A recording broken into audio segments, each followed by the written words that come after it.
সুপ্রিয় দর্শক, আসসালামু আলাইকুম। আজকে ভারাক্রান্ত মন নিয়ে আজকে আপনাদের সামনে উপস্থাপনা করতেছি যে বর্তমান সময়ে ইরান বনাম আমেরিকা এবং ইসরায়েলের একটি যুদ্ধ। এই যুদ্ধকে বলা চলে যে ইহুদিবাদীর সাথে মুসলিমদের যুদ্ধ। নবী করিম সাল্লাল্লাহু আলাইহি সাল্লাম বলে গেছেন যে ইহুদিরা কখনো মুসলমানদের বন্ধু হতে পারে না, যেটা আমাদের অন্যান্য মুসলিম কান্ট্রি তারা পরিপূর্ণভাবে পালন না করতে পারলেও ইরান কিন্তু সেটা দেখিয়ে দিচ্ছে। মধ্যপ্রাচ্যের পক্ষে একমাত্র ইরানই ইহুদিবাদীদের একদম বিপক্ষে। আমরা দোয়া করি আল্লাহ পাক যেন ইরানকে আরও বেশি শক্তিশালী করেন এবং যাতে করে মুসলিমদেরকে এক হওয়ার তৌফিক দান করেন। বর্তমান সময়ে খুবই খারাপ অবস্থা, কারণ যুদ্ধ কখনোই কাম্য না, যুদ্ধ কখনোই মানুষের জীবনে সফলতা বয়ে নিয়ে আসে মানুষের জীবনে হতাশা। দুইটা পরাশক্তি যখন পরস্পরে যুদ্ধ করে তখন সবচেয়ে বেশি ক্ষতিগ্রস্ত হয় সে মানুষ কিংবা বাসিন্দারা। তারপরেও আমরা দোয়া করি মুসলিম বিশ্বের অন্যতম কর্ণধার ইরানের সর্বোচ্চ ধর্মীয় নেতা আয়াতুল্লাহ আলী খামেনি, যার বলিষ্ঠ নেতৃত্বে ইরান এতদিন ইসরায়েলের বিরুদ্ধে এবং আমেরিকার বিরুদ্ধে বলিষ্ঠ কণ্ঠে প্রতিবাদ করেছিলেন।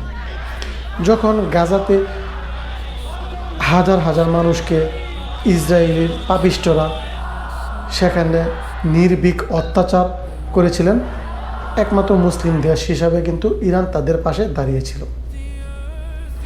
আজ ইরান বড্ড একা, তাদের পাশে কিন্তু মুসলিমদের কোনো দেশে কিন্তু এখন নেই। বলা চলে মহাপরাক্রমশালী মহাশক্তিধর আমেরিকার বিপক্ষে এবং ইহুদিদের রাষ্ট্র ইসরায়েলের বিপক্ষে ইরান একাই লড়াই করছে।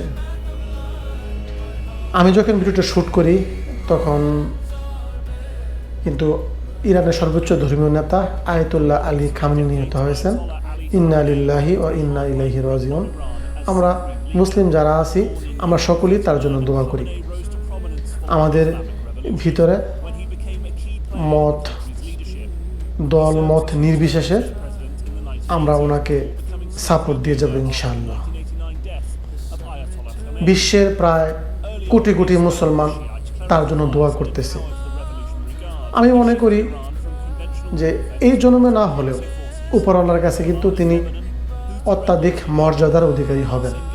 যদিও শিয়া মুসলিম এবং সুন্নি মুসলিমদের মধ্যে একটি আকীদাগত ব্যাপক পার্থক্য রয়েছে, সেই মত পার্থক্যের মতকে ঊর্ধ্বে ফেলে আমরা সকলেই ওনার জন্য দোয়া করি। আল্লাহ পাক যেন ওনাকে জান্নাতের সর্বোচ্চ মাকাম দান করুক। মুসলিম জাতি হারালো একজন অকুতোভয় মুসলিম বীর সেনানী, যিনি পুরো বিশ্বের মানুষ যখন আমেরিকার আধিপত্যবাদের বিরুদ্ধে নতজানু নীতি গ্রহণ করেছিলেন তখন তিনি বলিষ্ঠ কণ্ঠে তাদের বিরুদ্ধাচরণ করেছিলেন, দাঁড়িয়েছিলেন ফিলিস্তিনের গাজার মুসলিমদের পাশে। আল্লাহ পাক ওনাকে জান্নাতের উচ্চ মাকাম দান করুক এবং ইরানবাসীকে ধৈর্য ধরার তৌফিক দান করুক এবং ইরানকে আল্লাহ পাক বিজয়ী দান করুক। আল্লাহুম্মা আমিন।